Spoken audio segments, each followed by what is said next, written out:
Cafe style hot chocolate আজকে বাড়িতেই বানিয়ে নিয়েছিলাম, একদম হেলদি প্রসেসে। তাই প্রথমেই কিছুটা মাখানা আমি রোস্ট করে নিলাম।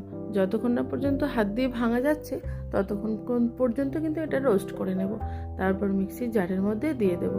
আমি কিছু কাজু, আলমন্ড, খেজুর, কিশমিশ এগুলো আমি ভিজিয়ে রেখেছিলাম। তারপর সেগুলো এর মধ্যে দিয়ে দিলাম।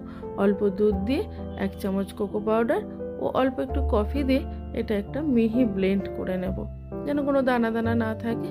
তারপর সেটা আরেকটু দুধ দিয়ে সসপ্যানে মিক্সড হতে দেব। কিছুটা ডার্ক চকলেট আমি মেল্ট করে নিয়েছিলাম। এটা ডবল বয়লারের সাহায্যেও মেল্ট করা যাবে, আবার মাইক্রো ওভেনেও মেল্ট করলে ভালোই হবে। এবার এই মেল্ট চকলেটটা এই ব্যাটারটার মধ্যে দিয়ে দেব, যে হট চকলেটের ব্যাটারটা তৈরি করছি তার মধ্যে। এবার এগুলো আমি গ্লাসে ঢেলে দেব, একটু হালকা ব্লেন্ড করে ওপরে একটু গ্রেটেড চকলেট দিয়ে একটু গার্নিশ করে নেব। তাহলেই সবার পছন্দের এই হট চকলেট তৈরি হয়ে যাবে, একদম হেলদি প্রসেসে।